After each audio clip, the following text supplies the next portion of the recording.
funciona, então, esse Shopee, por exemplo, da vida? Que vende Então, tudo e que é muito barato, que é muito... meu filho quer tudo lá. Nossa, pai, fica... Nossa, eu não compro lá, não comprei até agora. Porque eu não sei como funciona, não Eu entendo vou te como funciona. confessar que eu também não sou usuária de Alibaba, Shopee, nenhuma dessas. Eu também não me... Eu prefiro não fazer. Meu marido já fez algumas, já comprou algumas vezes, não no Shopee exatamente, mas no eBay. Ok. Que, né, era antes. Então, como regra, o que acontece?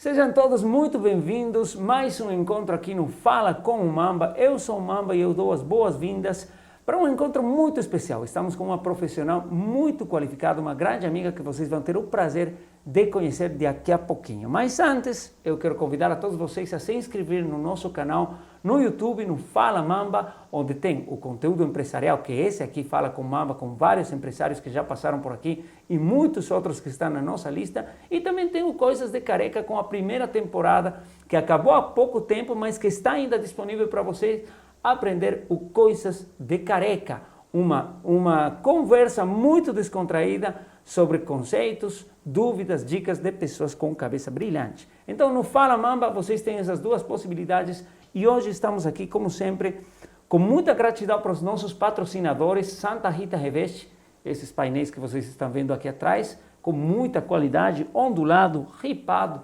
muito bem feitos, com uma qualidade de exportação, fazem parte do trabalho da Santa Rita Reveste. Se você quer dar um up no seu escritório, na sala da sua casa, no dormitório, em qualquer lugar, tem que procurar por esse material que é muito chique, muito bom. O agradecimento também vai para Marketing Coruja, essa empresa de comunicação, uma agência de comunicação que cuida da sua marca desde o logotipo até gestão de mídias sociais, criação de websites, todo o trabalho completo é com a Marketing Coruja, que acredita no nosso trabalho e a gente está muito grato com eles também. E não posso deixar de falar da Mamba, produtora audiovisual. A gente está no estúdio aqui em Salto, na cidade de Salto, no interior de São Paulo. Um estúdio pronto para atender qualquer demanda, como podcast, entrevistas, depoimentos, videoaulas. Se você quer dar um curso e não tem onde fazer essa gravação, a gente tem toda a estrutura pronta para te atender aqui no estúdio da Mamba, produtora audiovisual, que também trabalha com vídeos corporativos, vídeos institucionais e tudo que tem a ver com a sua empresa. Beleza? Para de conversa, vamos dar as boas-vindas a Renata Ciasca. Renata, muito obrigado por estar aqui. Obrigada. Tirar um pouquinho do seu tempo para compartilhar com a gente. É um prazer enorme estar aqui. Muito obrigada, Mamba, eu que te agradeço. A gente vai conversar muito sobre direito, sobre coisas muito interessantes ligadas ao seu trabalho, mas antes eu quero começar conhecendo um pouco mais de você. Me conta um pouquinho sobre sua família, sobre seus inícios, sua infância. Fica à vontade. Bom, eu sou a única mulher, única menina de 3 meninos lá em casa. Meu mundo era sempre um mundo muito masculino, assim. Nasci numa família, então, eu fui a primeira neta de 5 netos homens, depois eu sou a única mulher de 3, com mais 3 irmãos homens, então eu sempre fui muito moleca, né? Não foi aquela menina não era aquela padrão. Sobreprotegida por todos? Não? Não. Venha com a gente. Não era. Eu era goleira no futebol, já que eu não chutava muito bem, então eu tinha que servir para tudo. Brincava de autorama, não era muito da boneca, era mais do carrinho e do autorama e tudo mais. E uma outra característica, eu acho que da minha família, quase que toda, eu fui a primeira mulher a trabalhar. Engraçado. Nossa, isso, né? Legal. Ainda é um pouco tardia essa mudança na minha família. Claro, existem mulheres que começaram a trabalhar muito antes, mas na minha família, eu acho que eu fui uma das primeiras a que saiu para trabalhar, né? Então eu comecei a trabalhar com 16 anos, fui trabalhar numa loja de um shopping, uma loja de roupa. Acho que eu devo ter sido a pior vendedora que eles já tiveram, porque eu morria de vergonha de atender. E depois, com 18 anos, eu saí de casa, porque minha família é de São Paulo, mas quando eu tinha 15 anos ela se mudou para Campo Grande, no Mato Grosso do Sul, então eu morei lá, terminei o ensino médio, né, o que na minha época era o colegial, hoje é o ensino médio, terminei lá E aí com 18 eu voltei para São Paulo para fazer faculdade, também comecei a trabalhar logo no início. Fiz faculdade de Direito, na verdade comecei a faculdade em Comércio Exterior, fiz 6 meses de Comércio Exterior e aí não gostei muito, não me adaptei, achei muito árido, tinha muita assim, contabilidade, uma parte muito da administração, né? E aí fui fazer Direito, mas trabalhava com outra coisa, trabalhava com turismo, que é uma paixão que eu tenho. Coisas, um pouco de todo. Exatamente, porque eu precisava trabalhar, enfim, eu morava sozinha, precisava ter uma receita, precisava ter uma renda, então eu trabalhei com turismo. Durante os 4 anos da faculdade de Direito, eu trabalhei com turismo.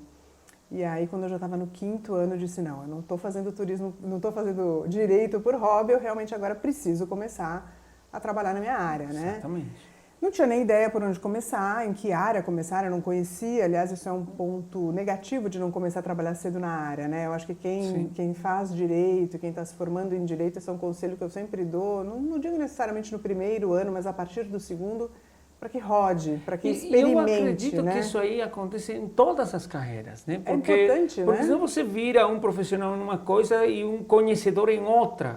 E não sempre você vai conseguir juntar as duas. Exato, né? Eu acho até que para fazer as escolhas, né? É interessante que o direito tem muitas frentes, né? Você tem o direito civil, tributário, você tem a empresa, você tem o contencioso. Então, eu acho que esse tempo da faculdade você pode usar para ir conhecendo, para experimentar. E eu não tive essa possibilidade, enfim, eu tinha que trabalhar, ganhar dinheiro, e o estágio paga muito mal. Sim. Então, o estágio paga com conhecimento. Exato. E na teoria. Depende se você tem sorte de fazer um bom estágio. Exatamente. Porque tem estagiário que é para servir café. Mas é uma realidade, né? E aí no 5º ano, então, eu falei, bom, agora eu realmente preciso ir para alguma área. Como eu não tinha tido essa experiência anterior de experimentar várias áreas, eu pensei, bom, para que área eu vou? Eu vou para aquela área que eu mais amo na faculdade, que eu mais vou bem na faculdade, que era o direito penal. Então eu comecei a trabalhar com direito penal e aí tive a sorte, graças a Deus eu sempre tive bastante sorte na vida também, além do meu esforço eu tenho sorte, eu acredito. E recebi uma indicação para ir trabalhar no escritório, que é de um grande criminalista, ele se chama Alberto Zacarias Toron. Eu fiquei lá alguns anos, eu comecei como estagiária, me formei, fiquei efetivada, fui advogada lá alguns anos. E ali, além de ter feito excelentes amigos e ter uma equipe maravilhosa, eu acho que eu tive o primeiro grande tutor da minha carreira como advogada. Ele é um advogado absolutamente maníaco, com qualidade, com detalhes, com, sabe, realmente muita atenção aos detalhes e muita proximidade com o cliente. Então, essas lições eu carrego até hoje para a minha vida, que são olhar os detalhes e estar muito, muito próximo ao cliente. Que legal. Que esse é um aprendizado que ficou, assim, realmente a gente tinha que ser muito atento, ele é ultra exigente, era difícil trabalhar com ele, mas foi uma excelente escola, uma escola que eu carrego para a vida e ficou, assim, imprimida no meu DNA, né? Impressa no meu DNA. E muitas coisas dessas você depois leva até para seus filhos, para sua família, né?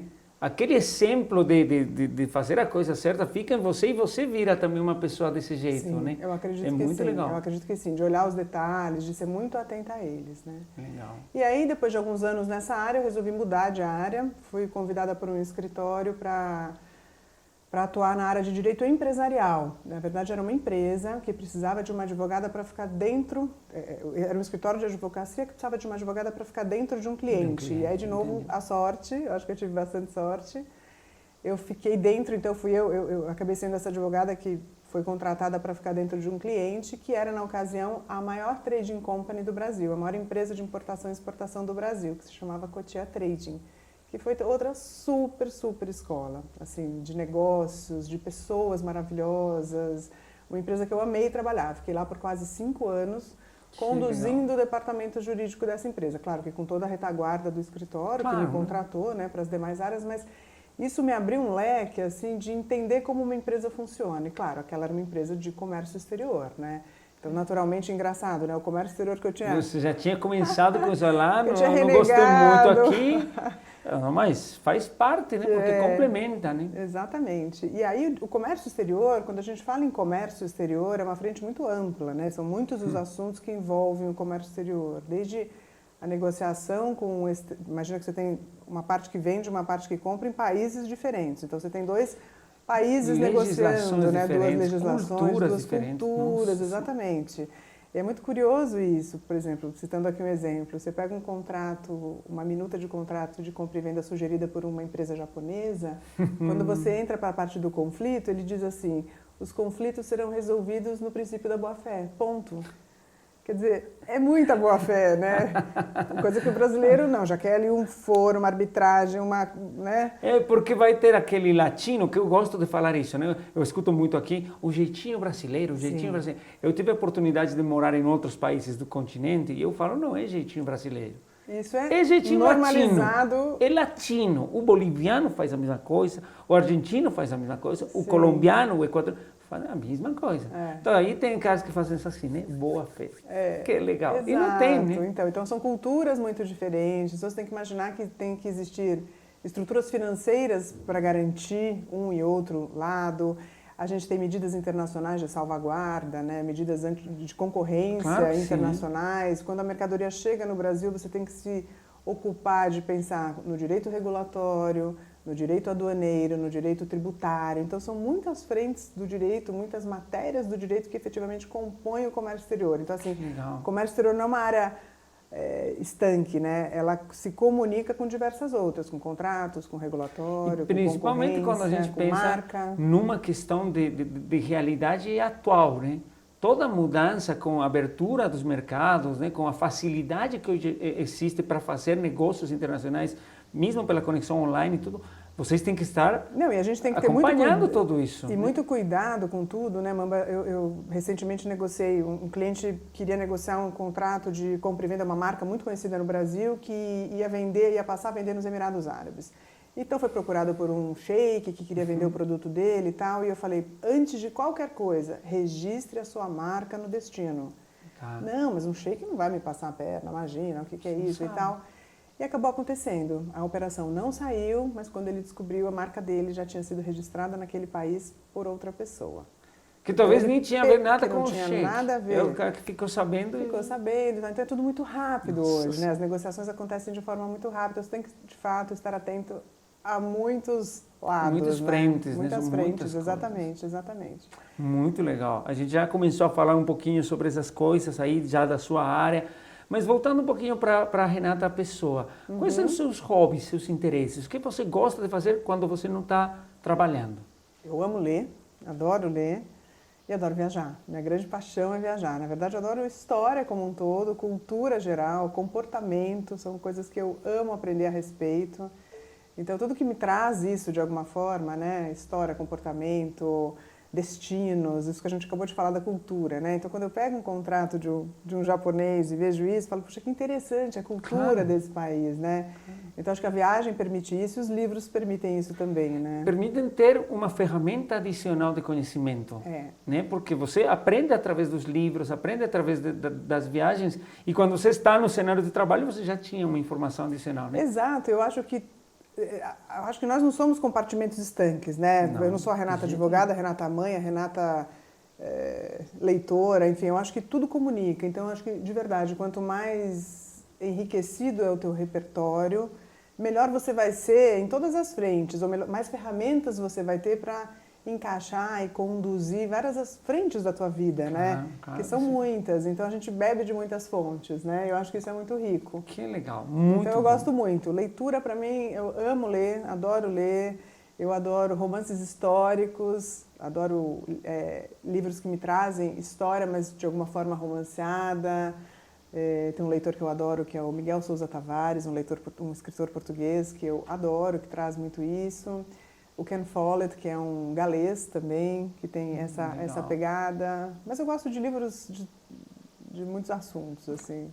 Livros Sou uma curiosa. Para contar histórias desse tipo ou séries na TV? Ah, séries da TV também. Agora aprendem muito, né? Nossa, é que eu continuo amando ler, né? Claro. Mas as séries de TV também são incríveis, né? Outro dia eu queria entender um pouquinho a respeito do Império Otomano. Nossa, assisti uma série dos otomanos, é incrível, né? Sim. Porque você revisita temas eu, pelo menos, infelizmente, estudei os otomanos quando eu tinha 13, 14 anos, quer dizer, que interesse real você tem por aquilo, então, né? você fazia porque tinha que fazer. Então... E você entende como essas culturas tão antigas mudaram muita coisa que hoje não seria a mesma coisa sem eles, né? Exato. E como nós todos somos compostos de um monte de fragmentos de muitas histórias, né? Então é por isso que eu acho que eu gosto tanto de história, porque eu acho que tudo isso nos trouxe até aqui, né? Então quando você vê um comportamento em determinado país, nossa, por que será que eles se comportam assim? Volte no tempo que vai estar ali a resposta, né? Exatamente. Então eu gosto muito. Então, culturas, países, comércio exterior, o que a empresa de você como advogada faz?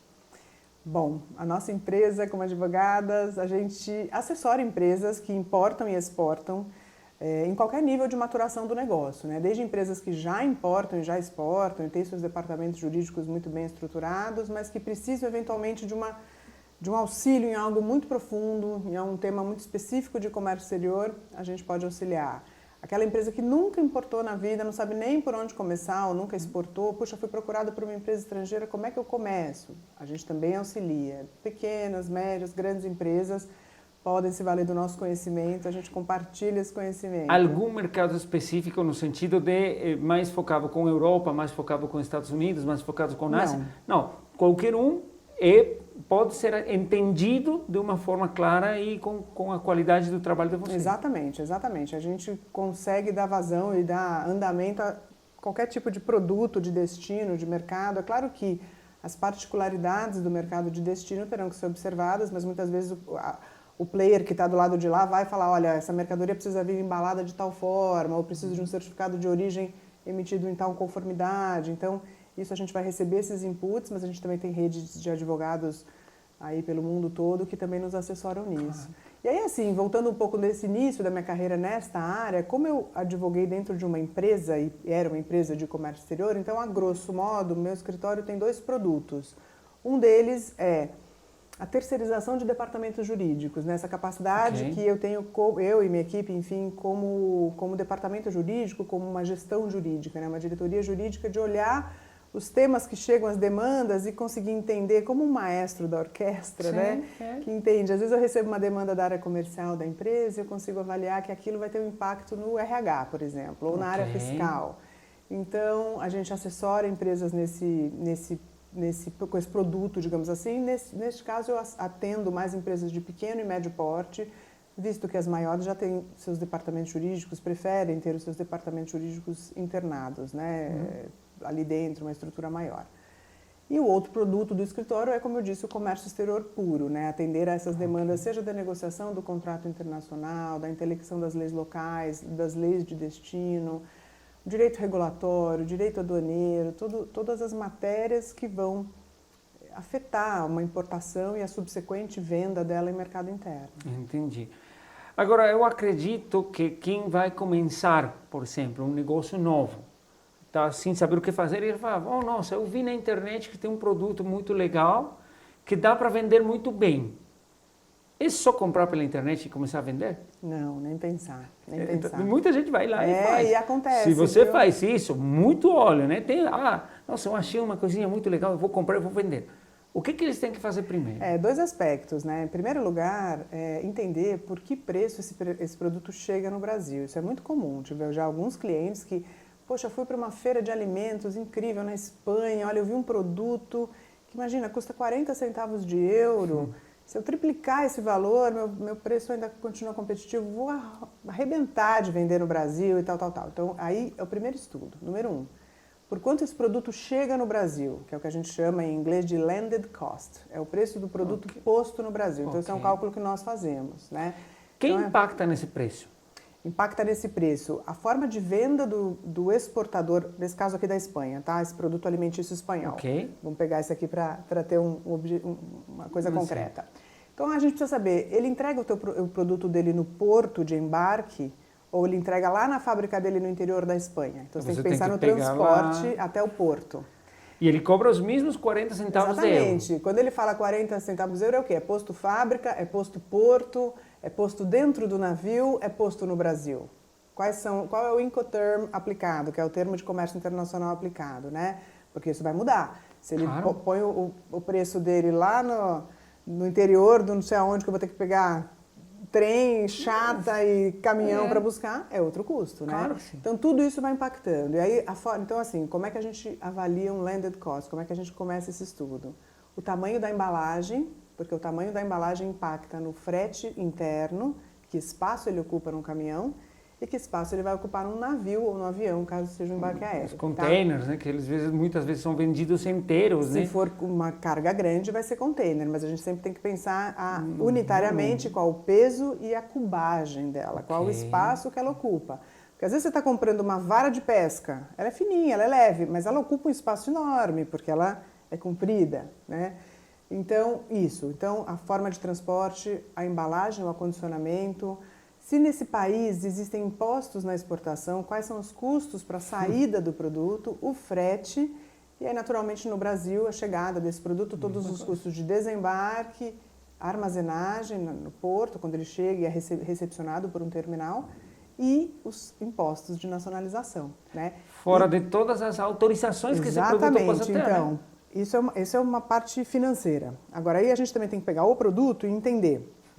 Um produto alimentício, que vai ser consumido por bebês, o critério sobre ele, o cuidado sobre ele é muito maior do que um produto que não é alimentício, que não vai ser ingerido. Então, que licenças são necessárias, quais os órgãos intervenientes, porque assim, a gente tem a mãe da importação é a Receita Federal, mas ela tem várias irmãzinhas que também atuam na Receita Federal, que são o Ministério da Agricultura, Pecuária e Abastecimento, MAPA, Anvisa, ANEEL, Inmetro.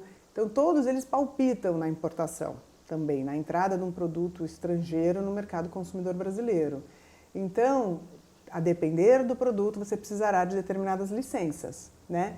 E muitas licenças são demoradíssimas para serem obtidas. Anvisa, por exemplo, uma empresa pode demorar 1 ano e meio para conseguir licenças, mais registro do produto, se o produto for sujeito a isso. Então, na emoção, não importe. Pensa antes, né? 40 centavos de euro, nem perto. A não ser que seja para uso e consumo próprio. Aí sim, aí você pode trazer de outra forma. Mas se você pensa em revender, em comercializar, toda a legislação precisa ser muito bem observada sob pena de o teu produto chegar no Brasil e não poder entrar. E você ter custos e muita dor de cabeça. Né? Como que funciona, então, esse Shopee, por exemplo, da vida? Que vende tudo que é muito barato, que é muito... meu filho quer tudo lá. Nossa, pai, eu não compro lá, não comprei até agora. Porque eu não sei como funciona, não entendo como funciona. Eu vou te confessar que eu também não sou usuária de Alibaba, Shopee, nenhuma dessas. Eu também não eu prefiro não fazer. Meu marido já comprou algumas vezes, não no Shopee exatamente, mas no eBay. Ok. Né? Era antes. Então, como regra, o que acontece? Uma mercadoria, quando ela vem para ser comercializada, ela tem uma classificação fiscal específica. Então, cada produto tem ali um número de 8 posições que define qual é a alíquota aplicável a ele. Ok. Quando é um produto assim para uso próprio, a Receita não faz esse parâmetro, até porque o usuário, pessoa física, não vai saber definir qual que é a classificação fiscal do produto, isso é algo muito sofisticado. Então ela faz genericamente, ela aplica 60% de imposto sobre tudo, sobre a nacionalização desse produto. Então, eu me lembro quando meu marido comprava isso, muitas vezes chegava em casa já com o imposto pago, mas muitas vezes chegava uma cartinha do correio dizendo compareça e recolha essa DARF e compareça para retirar. Então, você recolhe o imposto e retira. Eu vejo muito isso com equipamentos audiovisuais, por exemplo, uma coisa que o pessoal compra muito de fora são drones. Os drones da marca DJI, muita gente compra pela Shopee. E eu vejo, tá conseguindo entrar? Porque a Anatel... Muitos sim, muitos não. A Anatel, então... Muitos sim, muitos não. Porque o drone, como equipamento, ele precisa de um registro na Anatel. A Anatel e acho que até a ANAC, né? São os dois. A ANAC e a São Anatel. os dois. E a partir daí, agora, a DJI já faz o drone para o Brasil com registro. Então. Mas ele aí é vendido aqui. Você já compra nacionalizado. Já compra porque quando você vai trazer... Você tem que tirar uma LI, que é uma licença prévia, então que tem que estar outorgada pela ANAC e pela Anatel, para dizer que aquele produto é apto para ser... Aí nos grupos, o pessoal pergunta, vou comprar na Shopee, está sendo taxado? Né? Será que eu vou poder pegar? E as respostas são de toda cor.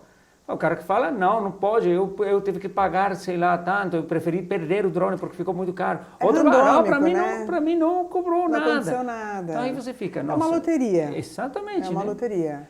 Exato, mas isso sempre para uso e consumo próprio. Agora, né? para comércio... Quando é para comércio, não. Então, assim, existe uma modalidade de importação expressa que é até $3.000 e não para uso comercial. Então, tem muita gente que se pega, mas até $3.000 eu posso trazer. Então, pega e traz um monte de cacareco, traz reloginho de plástico para criança, traz 300 unidades.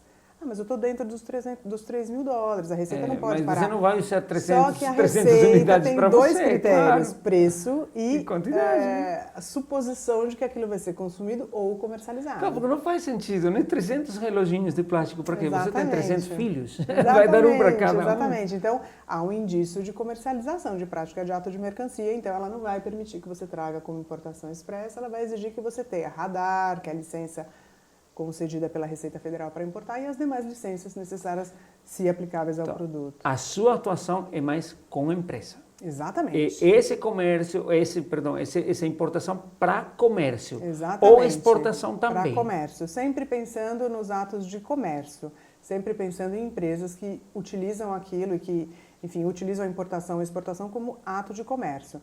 Claro que muitas vezes eu atendo pessoas físicas que também vão importar produtos, mas daí não é assim, vou trazer um tênis, quero trazer um relógio, né? No caso é assim, vou trazer uma embarcação, o que eu preciso, que licenças eu preciso, vou trazer uma aeronave, claro, algo mais... é outra coisa, muito aí mais sim, grande. mas normalmente, sim, 99,9% dos meus clientes são empresas que têm a atividade de importação e exportação como core business.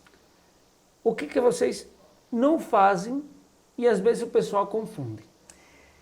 Eles pensam que eu faço a importação mesmo, que eu sou um despachante aduaneiro, ou que eu sou uma empresa de importação, tipo, eu tô com uma mercadoria parada no porto, você consegue lá despachar para mim? Como se eu fosse um despachante aduaneiro. O despachante aduaneiro é o braço operacional, é o braço que realmente tem o contato com a Receita Federal, é uma atividade regulada também. Ele tem atuação para atuar no Siscomex, que é o Sistema de Comércio Exterior, então ele que se comunica com o fiscal, ele que oficialmente conversa com o fiscal, que presta as informações para a Receita Federal, que imputa os dados da empresa, das mercadorias e da operação no sistema como um todo. Ele é o despachante. Você cuida de toda a parte da documentação, é exatamente, outra coisa, da legislação. Da legislação, exatamente. Entendi, legal. E quais clientes? Você falou que seu público principalmente são empresas de médio e pequeno porte. Qual tipo de médio e empresas? pequeno porte quando eu atuo como departamento jurídico. Na verdade, como comércio exterior, não. Como comércio exterior, eu atendo empresas que são gigantescas. Entendi. Às vezes, né, que tem um departamento jurídico ótimo e super estruturado, mas que tem uma dúvida muito pontual em comércio exterior. Vem, ela é sanada e ele vai embora. E quais são as características dessas empresas que você busca? Eu pergunto isso porque o pessoal que está assistindo, ele, nessa hora, ele começa a pensar, eu conheço tal, ou eu tenho. Então, quais são esses públicos que você procura? Mamba, eu penso o seguinte, toda empresa que importa ou exporta ou pretende fazê-lo, pode se beneficiar a gente pode dividir esse conhecimento, a gente pode contribuir com algo. Empresas que já estão importando e exportando, a gente também, além de olhar o que já está acontecendo, não necessariamente a empresa tem um problema acontecendo, mas muitas vezes a gente consegue implementar alguma melhoria nesse fluxo.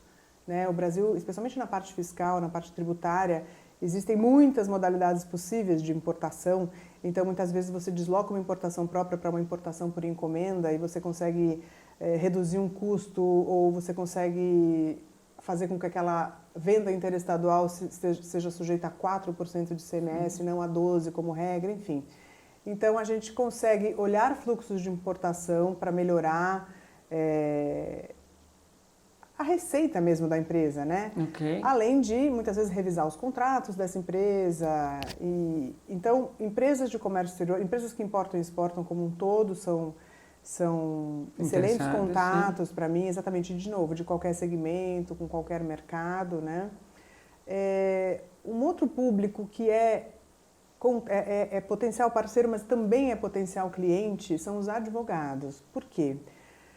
Os advogados que lidam com empresas, muitas vezes, ou na área tributária, ou na área contratual, ou na área societária, eles não têm a expertise de comércio exterior. Então, eles podem até não ter um cliente que tenha o dia a dia de comércio exterior, mas se eventualmente esse cliente precisa importar, ou tem uma dúvida desse assunto... Aí ele vai Então, eu assessoro muitos escritórios de advocacia, eu presto serviços para escritórios de advocacia de forma complementar, né? Então, compartilhando esse conhecimento. Muitas vezes, então, o estudo tributário, por exemplo, o escritório foi contratado para fazer um estudo tributário e tem ali um braço que envolve importação, que envolve um regime especial ou algo assim. Então, eu entro prestando essa consultoria específica, complementando o trabalho desse advogado. Então, o advogado é para mim um parceiro, mas é também para mim um cliente. E fora de advogados, que outros parceiros você tem? Que outras empresas de outras áreas profissionais podem ser interessantes parceiros? Eu penso que contadores, em tese, potencialmente são bons parceiros e os próprios despachantes aduaneiros também. Porque o despachante aduaneiro está ali no dia a dia da importação e muitas vezes aquela importação sofre uma penalidade, é aplicado um auto de infração por uma cobrança de um imposto e ele precisa de alguém para defender, ou ele precisa indicar alguém para a empresa para que defenda, né, para que faça uma impugnação, aquele auto de infração, que aí já envolve uma matéria tributária, aduaneira.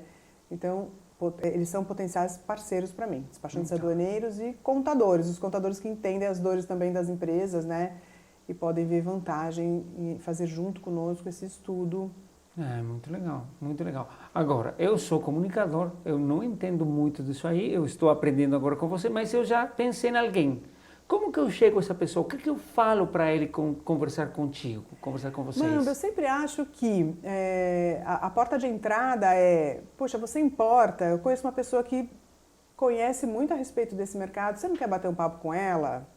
É um pouco isso, porque eu não tenho a pretensão que você vai entender de comércio exterior, que de fato é uma matéria árida, claro, uma matéria... Por isso você estudou isso aí, eu estudei outra coisa e está tudo certo. Mas eu acho que, assim, como é que você vende o meu trabalho, eu acho que é isso. Ela pode olhar teus fluxos de importação, ver se tem alguma melhoria a implementar. Porque independente da pessoa estar vivendo um problema, melhorias e economias são sempre muito bem-vindas, né? Sempre, né? Exatamente. Muito Às vezes a pessoa legal. está fazendo a importação de uma forma, mas existe uma outra forma que pode trazer vantagens logísticas, de outros custos, inclusive, né? Legal. Renata, o que te deixa orgulhosa?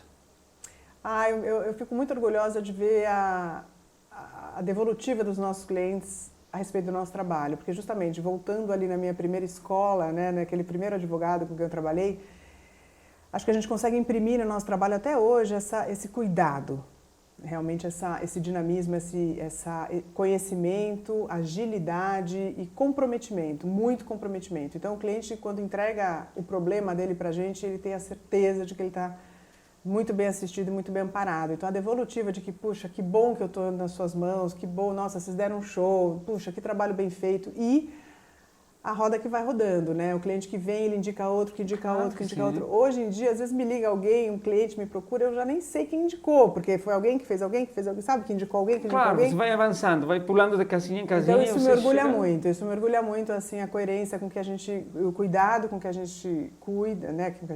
Com que a gente conduz o tema e o resultado que isso traz. Então isso me orgulha muito. Tem umas perguntinhas aqui. Surpresa. Eu não sei qual que vai sair. Qualquer reclamação não é comigo. Tem um saque para eu ligar depois, se eu quiser Não, reclamar? você sai daqui direito e vai na mesa que está lá atrás e pega o Luiz pelo pescoço. Então eu abro aqui e pego uma... Você vai pegar uma pergunta, é isso? mas você não vai ler. Eu que vou ler. Tá bom. Porque aí eu fico sabendo antes que você, né? Ai. Vamos lá, o papelzinho, esse aqui. Esse aí. Luiz, olha aqui.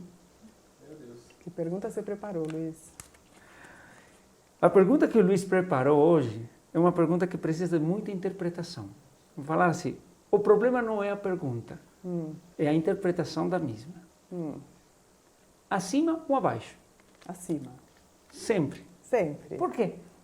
Porque é para cima que a gente vai, não é para frente que a gente anda. Muito obrigado por estar aqui. Antes de fechar, eu quero te convidar a usar essa câmera aí para passar seus contatos, para passar tudo o que você tenha de informação para as pessoas que querem te contactar. Onde que eu encontro a Renata Seasca? Porque eu quero importar, porque eu conheço alguém que quer importar, porque eu sou advogado e eu quero fazer uma conexão. Essa câmera é para você. Maravilha. Muito obrigada, Bamba, por esse espaço. Muito obrigada a todos vocês que nos ouviram aqui hoje. O meu site é o www.ciasca.adv.br e eu fico à disposição de vocês, caso tenham qualquer dúvida, sem qualquer compromisso, bater papo, para a gente se conhecer. Para mim é um grande prazer. Obrigada. Muito obrigado mais uma vez. Gente, vocês já sabem, quer importar, quer exportar, quer aprender um pouquinho sobre esse mundo que é enorme, então você tem que conversar com a Renata.